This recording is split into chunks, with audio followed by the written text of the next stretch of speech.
Dobro večer, dame i gospodo, i dobrodošli u Narodnu biblioteku.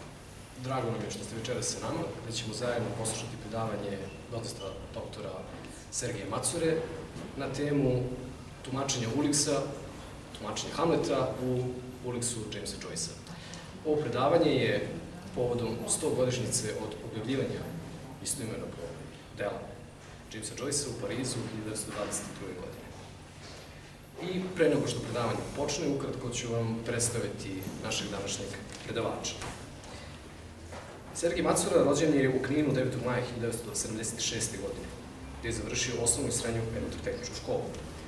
Studirao je engleski jezik i književnost na Filozofskom fakultetu u Petrinji, na Filozofskom fakultetu u Nikšiću, a na Filološkom fakultetu u Beogradu je diplomirao decembra 1998. godine. Postdiplomske studije je završio takođe u Filološkom fakultetu u Beogradu i odbranio je magistarski rad Pogledi Henrya Jamesa na dramu i pozorište pod mentorstvom profesorke doktorke Radojke Vukčević februara 2007. godine. 2016. godine odbranio je doktorat, a danas na Filološkom fakultetu predaje američku književnost. Tako da ovo je ukratko bio naš večerašnji predavač. Izvolite, uživajte. Hvala kolega na uvodu. Hvala vam, dame i gospodo, što ste se okupili u velikom broju po ovom ne baš naklonjenom vremenu. Ne znam da li se dobro čujemo, a ako se čujemo, to mi je utoliko i draže.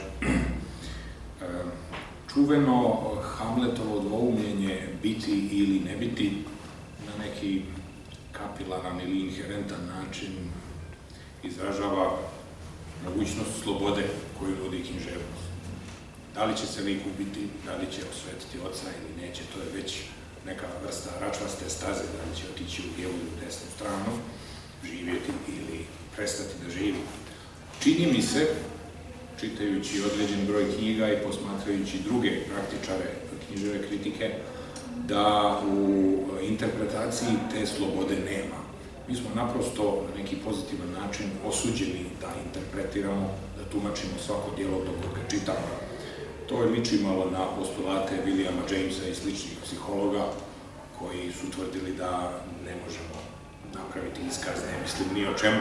Naša misla uvijek ima objekat, neki predmet postoji, to su i fenomenolozi stavili u srž svoje nauke, odnosno doktrine. William Shakespeare ponajviše preko Hamleta, kao lika, proganja kulturu engleskog govornog područja, mogli bismo reći da se bauk Hamleta širi ne samo Evropom, nego čitavom planetom. Kad pogledamo samo koliko je derivata Hamleta i u crtanim filmovima i u parodijama, travestijama, nije ništa čudno, živit će Shakespeare još dugo, sad zavisi koliko će suštine sami zadržati. Zauvijek nas to bauljanje duha, aveti, nas zaluđene potomke podsjeća na veličinu Shakespeareovog genija, da nismo uspjeli da se izdignemo do njegovog zastrašujuće visokog književnog dostignuća. Ali našu kolektivnu maštu taj isti Shakespeare uznemirava i na druge složenije načine. Najveći pisac engleskog jezika je ujedno i najveća enigma kritičara koji se tim jezikom, odnosno književnošću, bave. Istorijska ličnost o kojoj se daleko manje zna nego o Geoffreyu Chauceru 200 godina stariji i više od 200 godina stariji. Više se spekuliše o Shakespeareu nego o bilo kojoj drugoj figuri u zapadnoj književnosti. Tako da on postiže i gaji dvojne hermeneutičke sablasti, te aveti, predodređenosti i neodređenosti. Kao što je Jorge Luis Borges u jednoj proznoj pjesmi, to je kratak prozni tekst, ne znam da li se može baš definisati striktno kao pjesma, iz 1960. definisao, on je i sve i ništa. Smrtnik čiji je epistemološki status stoga uporedio sa Božjim. Citiram Borgesa. Istorija dodaje da se prije ili poslije svoje smrti našao pred Bogom i rekao: ja koji sam uzalud bio toliko ljudi, želim da budem jedan čovjek, samo ja, sam. A iz vihora Božji glas odgovara: nisam ni ja, moj Shakespeare. I sanjao sam svijet kao što si ti sanjao svoje djelo. Jedan od oblika moga sna bio si ti koji si kao i ja i mnogi i niko. I taj sve i ništa, Šekspir odražava interpretativne paradokse praktično svakog doba, počevši od 17. 18. vijeka. Pokušale su mnoge epohe da na njegovu mutnu sliku bace svoju svjetlost, ali on ostaje neka vrsta crne rupe čija gravitacija odbija čak i svjetlosne zrake. U kasnom 17. ranom 18. vijeku Engleska se borila za uspostavljanje nacionalnog identiteta, nekog koherentnog, pa je našla izraz u kanonizaciji Šekspira, a i u kasapljenju njegovih drama. Tako su tokom 18. vijeka postojale i neke produkcije Kralja Lira kao komedije. Ako se može zamisliti grozomornija tragedija u Šekspirovom korpusu, ja ne znam da li ima, a tek kao komedija zaista prevazilazi svakakve nadrealne mogućnosti. Viktorijanska Engleska imala je drugu uznemirujuću obsesiju, jer im se patrijarhalni autoritet malo erodirao. Na sličan način došlo je do uspona empirijske biografije Šekspira. To je opet paradoks. Profesor Veselin Kostić je vrlo slikovito opisao: o Šekspiru se sve poznate pozitivne činjenice mogu staviti na jednu razglednicu. Gdje se rodio, gdje je umro, otprilike koliko je imao braće i sestara, djece, šta je kupio te i te godine, i to bi bilo sve. Međutim, 19. vijek, doba dubokog materijalizma, ipak je doveo do zidanja građevina koje izgledaju koherentno, međutim, 100 godina kasnije, kada se ispita odakle su došli razni navodi, vidimo da toga u arhivama uglavnom nije ni bilo. Ono najniže u nauci, što u stvari u nauku ne spada, jeste usmena informacija.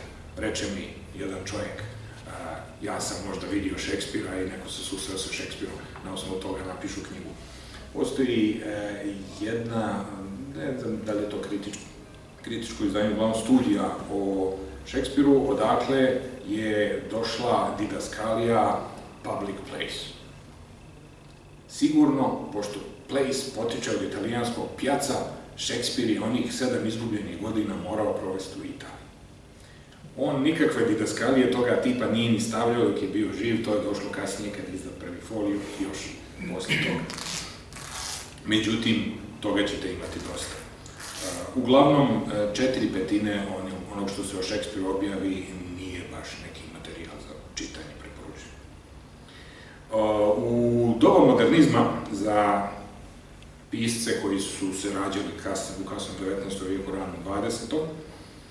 Šekspir ima opet dvostruku ulogu, simbolički gusti uticaj oca, koji se mora prevazići.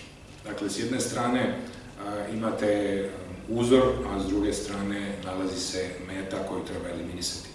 Nešto slično ponašanju tinejdžera ispoljavali su mnogi od tih modernističkih pisaca.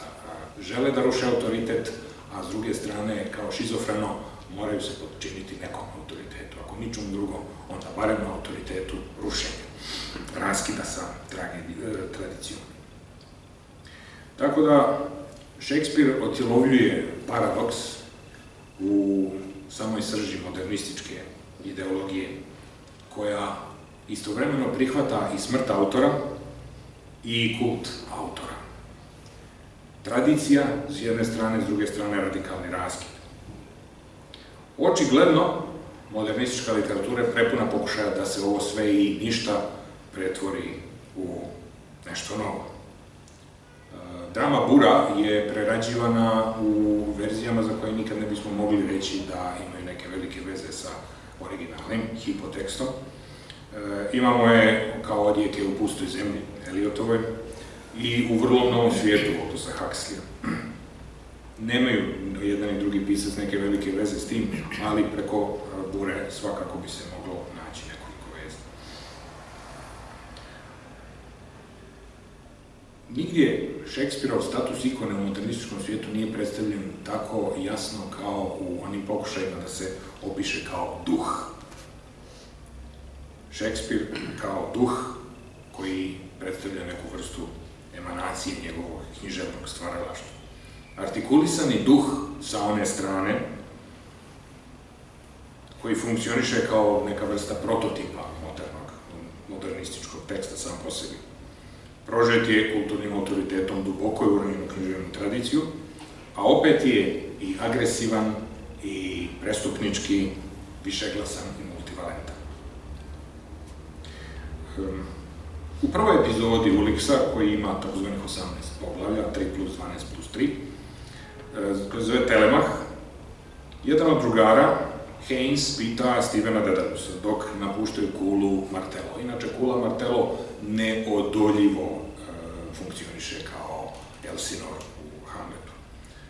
Kakva je tvoja ideja, što ti misliš o Hamletu? Buck Mulligan, jedan ikonoklast, ubacuje se. Ne, sačekaj da prvo popijemo nekoliko krigli, pa ćemo onda čuti šta ja kažem i šta kaže Steven. Kasnije je rezimirao Stevenov argument.